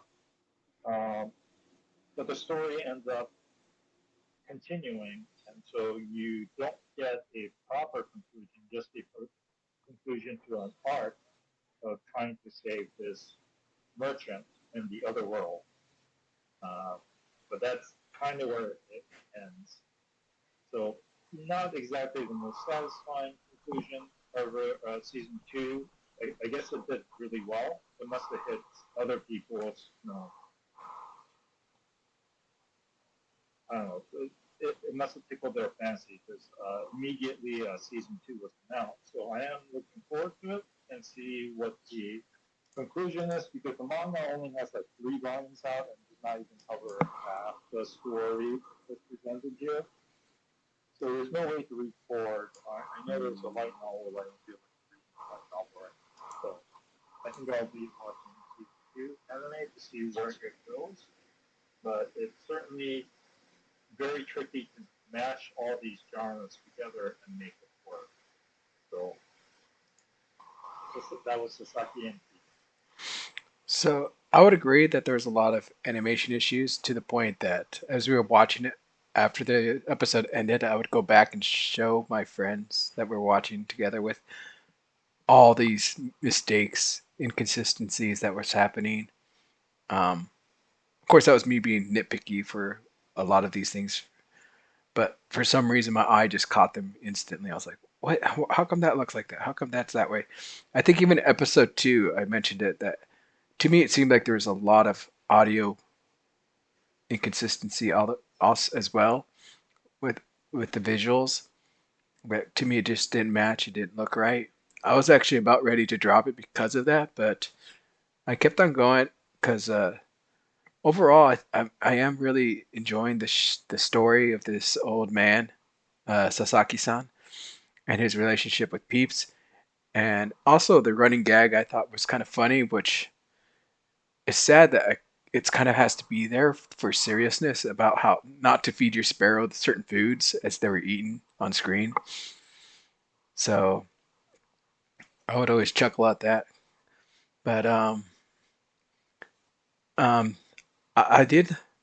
I am hoping for another episode or series because one person that was bugging me a lot and that seemed that she was always there, but they never did it with anything with her until the end was his next door neighbor, and at the end of the season, we kind of saw some a little more now happening with that. So I'm kind of wondering where that's going to go and how things are going to play out. But overall, it was okay, I would say. But just that ending just killed it for me too.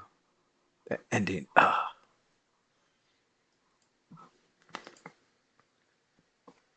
Anything to add, Albert? Or sorry, you finished, Not Vinny. really. I meant Vinny. Sorry. Oh, no, Albert pretty much nailed on the head. It's interesting, it's unpredictable, and it's also frustrating because you have no idea where this is going. And none of them are really quite resolved. So we'll see what happens in season two. Okay, we're kind of running low on time. What shows did you guys really want to target near the end? Probably Free Run, right?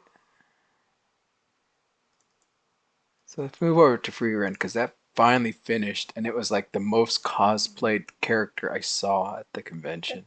I bet. Oh, I forgot it's not in this folder because it was last season, right? Correct. Free Run, there it is. Who wants to take lead? It seems like this is everyone just watched the show. Jessica, we'll pick on you Oh, today. me again? Damn it. Well, since everybody and their cousin has seen it, do I need to give a synopsis? I wouldn't say. I would like maybe just like your opinions on the second half because I think we talked about it last season, right? The end. Okay. Um, I might have an unpopular opinion, but I really did not like the second half at all. I I thought the reason that Free Run was special was because of the subject matter and the way that it looked at time and how people that are beyond the human experience view time in a completely foreign way to us as human beings. And that it talked about regret and loss and sort of finding a path for you. And then the second half was a magic exam with kind of not really a battle royale, but it was a competition. And there, I don't know, did not, it did not feel free runny to me. Um, and until probably the last handful of episodes, it doesn't harken back to her adventures with Himmel 27 years ago very much. So you could completely excise that part of the story. It just felt like a side quest because the reason why they're doing the magic exam is one of them needs to be a court mage in order to get through this gate. And that's it. So I don't know. I'm really curious to hear what you guys have to say. Maybe you can change my mind on this. But the second half left me with mixed feelings overall. So I would agree with you that I didn't like the second half either. I mean, visually it was amazing in some of Oh, the yes. scenes, but as Yes, far as the definitely. whole exam, and especially with how they ended it with just like that fast clip at the end with them meeting the person in Yeah. charge, kind of like, ugh.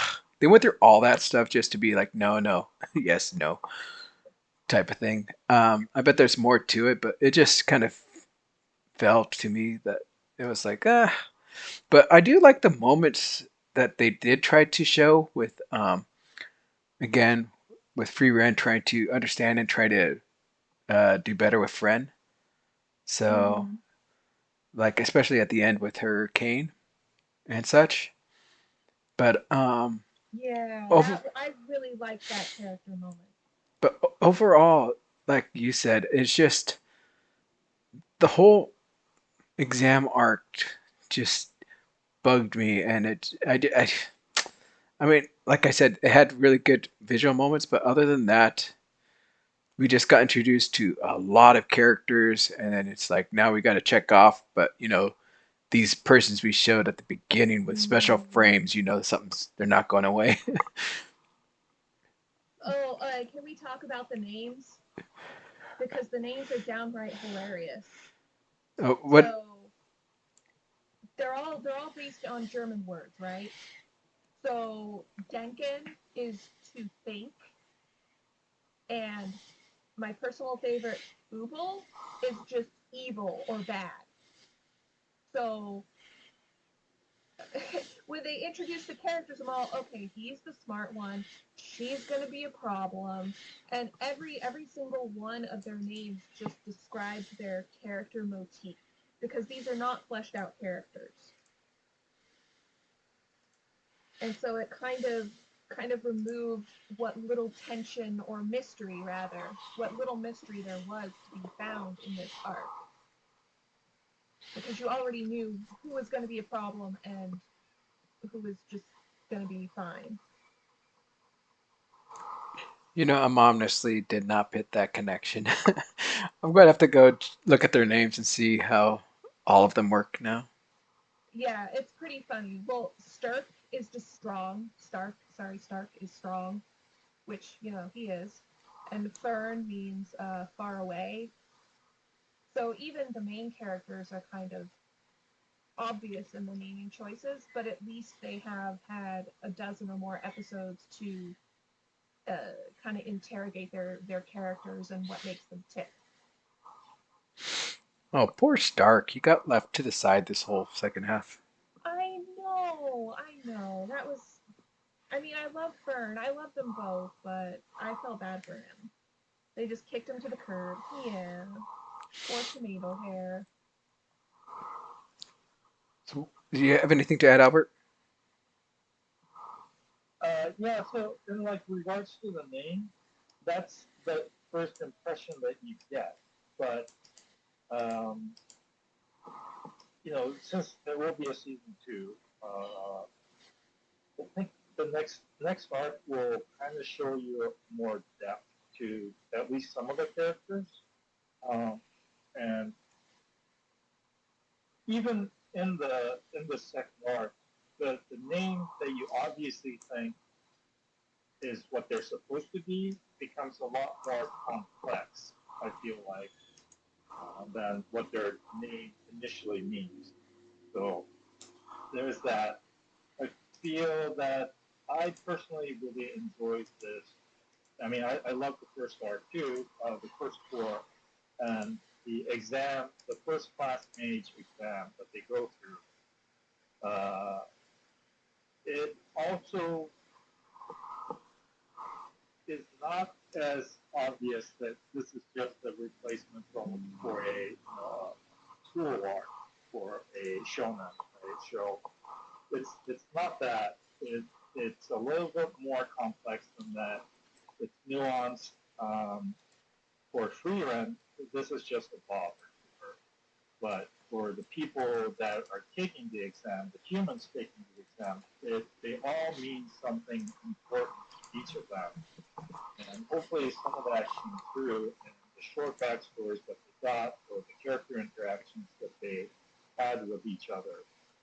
Even Stark, who is off to the side, you at the conclusion and the ceremony, you see that he has had interactions with people, that he is, actually really well liked by not just kids, not just by the elderly. He has been helping out, doing the small hero things that some of the other characters mentioned. So all of that is a building up of their individual characters. So I think that if you go back and really look at each of them, despite the huge cast of characters that they introduced during the exam, I think you will see that a lot of care was put into how these new characters behave, how they think, how different they are from Freerun, and that this is the age of magic of the humans. So I think that was a point that was being made, that despite Zarya being this incredible, legendary uh, elf mage, she was Freerun's teacher, right? And clearly she is nigh immortal, and the fact that she knows almost every single spell in existence and has the most understanding, even she acknowledges that the time of humans is coming. So it's it kind of mirrors in some cases the magic mirrors the industrialization that humanity has gone through. That we went from an agricultural society to industrialization to the computer age to the rocket age. All of this is what is happening in magic. Um, and some of that came through, yes, conflict with demons, but clearly something else is accelerating the development of magic. You could see that from an immortal being like Freeran area, that this acceleration is sometimes incomprehensible. They acknowledge that it's happening, but there's nothing that they can do about it. So I find parallels to that interesting, to what they're depicting in the story, to a greater view of time and humanity's development. So, if you don't really care for it, that's fine. But I think the next season's arc, which will be the Golden City arc, I think you will really enjoy it. So I do recommend that you continue to watch it Oh, I when it definitely resumes. am. Yeah, I definitely want to.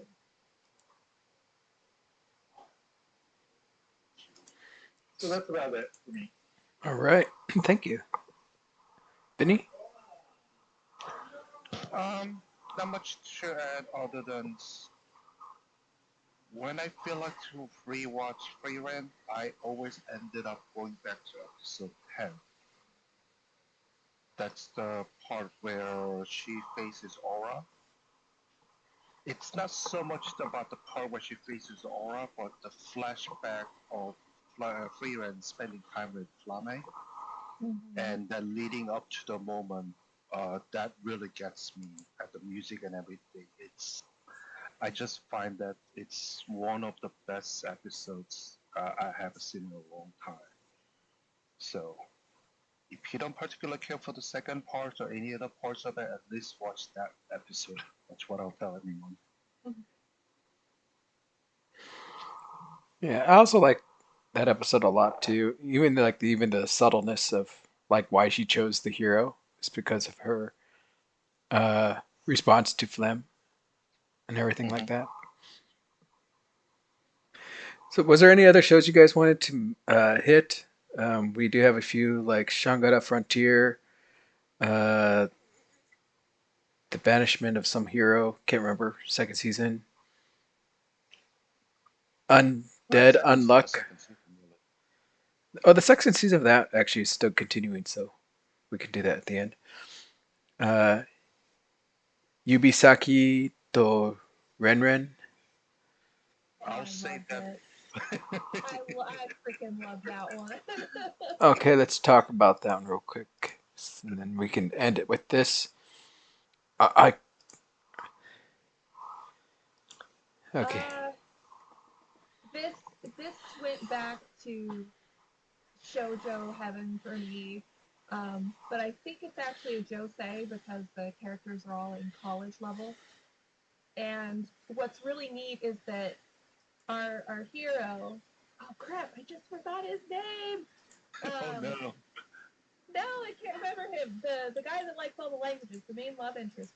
He doesn't know that he's Funny. supposed to be in a dramatic story. He is so grounded and down to earth. And Oshikun, who's trash tier husbando, by the way, um, he's trying to go through all of the motions of, oh well, you can't date her because I said so, meh, bullshit. And he's like, well, that's not up to you, dude. And he acts like a real person, and I just really liked that. Also, the sign language, they animated quite a bit of the sign language in this anime series, which that was really cool. Who else watched this, by the way? Did he? You dropped it? It's not that I dropped that. It's more about Dragon wanted to watch, and I'm basically taking him for a ride whenever he's available to watch it. So we ended Ah, up kind of binge watching 3 episodes at a time. So we haven't quite finished it. But okay. I think yeah, he'll like it. yeah, it is one of the better done shoujo josei type of series. Unlike the one that's happening this season, which I did not care for one bit, but we can talk about it in a few weeks. But this was a lot more thoughtful, and it doesn't feel very forced, which I sometimes find it with the shoujo series, that they kind of just jam up the romance elements just for the sake of it, or just for the sake of a Hmm. plot driving, which I find a little jarring. But in this case, it feels a lot more naturally progressed and trying to put the perspective of somebody who has a disability that most people would not understand how much of a struggle or how much they have to adapt in order to be able to live in the regular world. So yeah, Yeah, uh, definitely. The contrived plots that are common in a lot of shoujo and josei are absent from this. I thought they were going to be there because they do have a couple characters that you think, oh, well, she's the rival character. She's gonna cause trouble. He's the male rival character. He's gonna be a jerk. And they kind of start out that way, and then things happen, and they're more natural than what we would see in a shoujo josei manga. I also like that the characters make mistakes, especially with Yuki, because she's the first deaf person they've met, so they don't understand that you can't just touch her from behind, that will startle her. And so there are a couple episodes where the main character did that, and he's like, "Oh, I'm sorry." So he apologizes and then doesn't do it from then on. And then later on, I think a newer character does the same thing where he touches Yuki where she can't see him, and that startles her. And then boyfriend Coon, corrects his behavior, and that's kind of a mature thing that we don't get a lot of in this medium. mm, So really appreciated that. yeah. I'm sorry. Whenever hear about sign language in anime, I just always think of Muromi-san because of the What's opening. that? It's a gag anime about mermaids, and at the opening thing, she does sign language for the title, and Oh, interesting. Oh, it you're right. I forgot about that. so I remember that being a big thing that we talked about when it came out. I think Sean was the one that talked about it a lot, and so now whenever I hear about sign language, I think of that, and but this show, Sorry, Vinny. You just made a great joke in chat. but Yeah, Naruto doesn't count as sign language to our listeners. That is not sign language. other than that, the show, although I know it's going to be wonderful and probably pretty nice, it's one of these shows that I think is just too serious for me to want to watch. That's why I don't watch a lot of these, like my Your Lie in April and stuff like Mm-hmm. that. Even Ore Monogatari, that I know it's awesome, it looks wonderful, but just there's just moments in there that I just feel like I'm just going to be too, how do you say it, like antsy, like squirmy, because it's just Ore Monogatari. Oh, I ate up that series. I love that one so much. so it kind of makes me think of something like that. But also another show that kind of, I don't know why, I guess it's because of disabilities. It kind of also makes me think of that Jose and the Tiger and the Fish. Do those share any Oh, similarities as far as the handicaps and like problems, or is it its own little thing? I haven't seen The Tiger and the Fish, so I could not say. It's different, but the struggle, expression of the struggles are both believable. So in a way, yes. Hmm. Oh, and also the diversity of the disability representation too is really good. Yuki has experienced a certain type of deafness her whole life, and so she has a different experience from one of her friends who was a hearing person and then gradually is losing her hearing. And so they both have different struggles because their disabilities are different from one another. And I thought that was really cool. I also found it interesting that Yuki's family doesn't actually know sign language. I don't know how common that is in reality for the parents of a deaf child to not know how to sign. Um, so that was kind of strange. That does not seem very usual at all. No. Well, they could I always mean, yeah, use written means, right? Rather I than mean, trying to learn to granted, sign. nowadays you can use tablets and other services, but Yeah. that's pretty recent development. So Mm-hmm. So, like, my final question, I guess I would say, is that is it more focused on the romance and everything, or is it kind of also like one of these, like, oh, we're going to give you some educational stuff about these hearing loss people I and the think things? that the education part is so organic that you don't even know that you're learning yeah, about it. it's not forced onto you. No, not at all. It's just Yuki happens to be a person who is deaf, and this is about her. She is a fully realized character. Um, so we get to be in her head a lot. We get to hear her thoughts and feelings and what have you. Also, the chibis are really cute in this show. I like them a lot. Um, so They're yeah, super I cute. I mean it's certainly centered around her disability because her disability hampers her ability to communicate with people.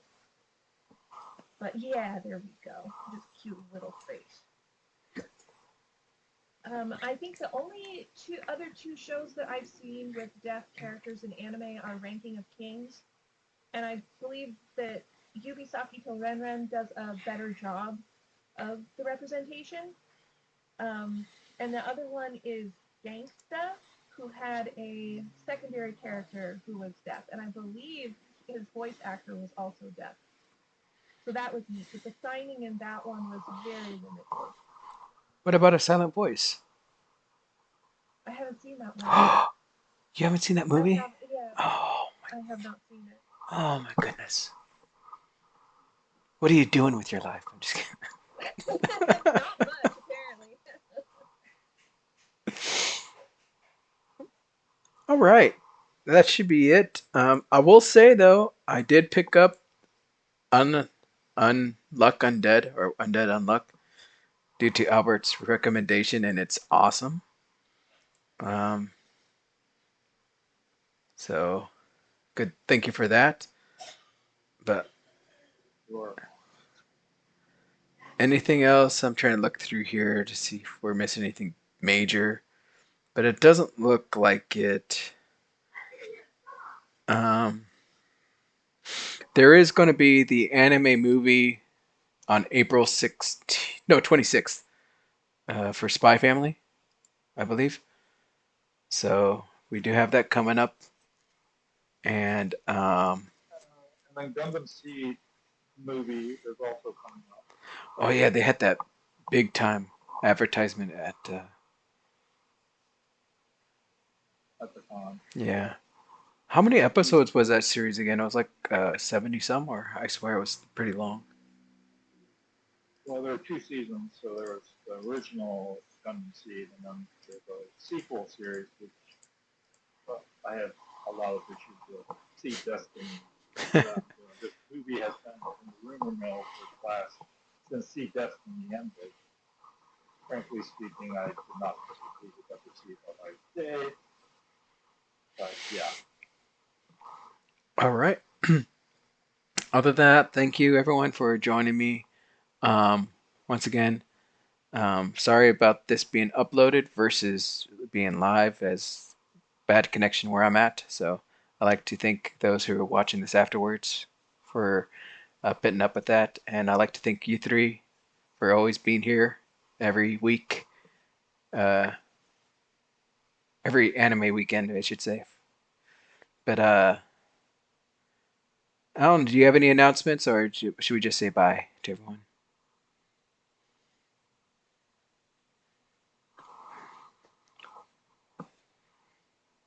I guess we're done. Vinny, have fun at Anime or Miku Expo. That's coming up Yeah, soon. coming up in about months. And I hope Jessica can sit through and watch more anime this next season, or at least catch up on That's some the older plan. stuff. And Albert, you keep on doing you. You're pretty consistent.